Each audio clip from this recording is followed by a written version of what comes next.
magandang umaga, Luzon, Visayas, Mindanao, Europa, Asia at gitnang silangan.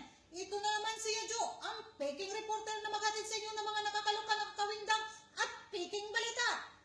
Sa umagang to, alam ko, ilan lang din sa atin ang hindi pa nakakita ng artista.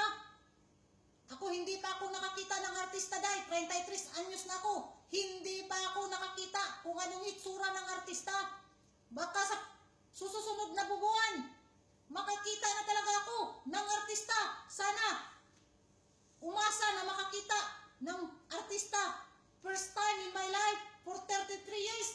Sana bago ako mag-35, makakita na talaga ako. Kaya baka sa pamamagitan ng bidyong to, mapansin ni Alden Richard at makapapicture ako sa kanya ba, selfie-selfie. Tapos i-upload ko sa Facebook ko. O nakakita na ako ng artista bago ako nag-35 day. O yan po.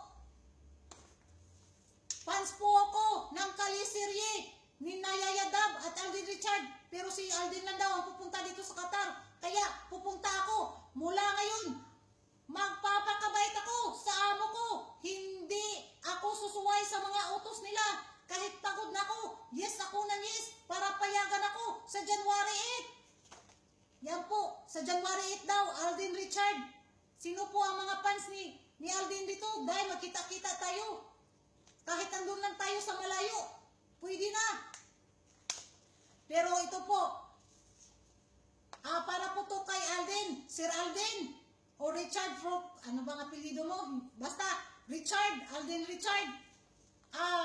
Ito lang po, mensahe ko po sa inyo. Ako nga pala po, si Yaya Jo ng Qatar. Pag makita mo po ang video kong to, mag-a-apply ako sa iyo bilang Yaya. Hindi Yaya sa puso mo kasi may asawa na ako. Ano lang, mag-a-apply ako sa iyo Yaya. Pero, ito po ako. Ito po yung qualification ko. Bago mo ko ma-hire na Yaya mo ha.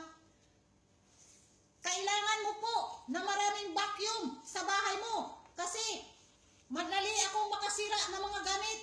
Kailangan, ito po. Tabi. Yan. Kailangan mo laging maraming vacuum sa bahay mo. Kasi lagi yang sira, sigurado. Kailangan mo rin ng maraming plancha para sa mga damit mo. Kung hindi damit ang masunog mo, kundi plancha rin, sunog, sa kakadutdut. At kailangan ding bulletproof ang kaldero mo, sir, para hindi mangitim sa sunog, sa kakaano, makalimutan na minsan sir ba, may sinaing.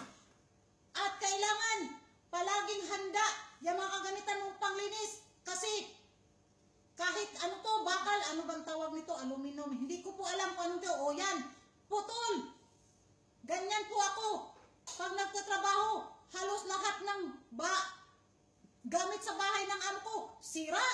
Kaya, pag ako ang na-hire mong Yaya, siguraduhin mo, hindi ka magsisisi dahil maubos ang talent fee mo sa kakabili ng mga gamit sa bahay kasi sira yan, Yaya Jo. Pero joke lang po yan, sir. Sana makita po kita in personal para makapag-selfie ako sa iyo. Hanggang dito na lang, sir. Baka dumating ang amo ko. Hindi pa ako tapos sa aking trabaho. Ito po si Yajo, ang umasa na makakita ng artista.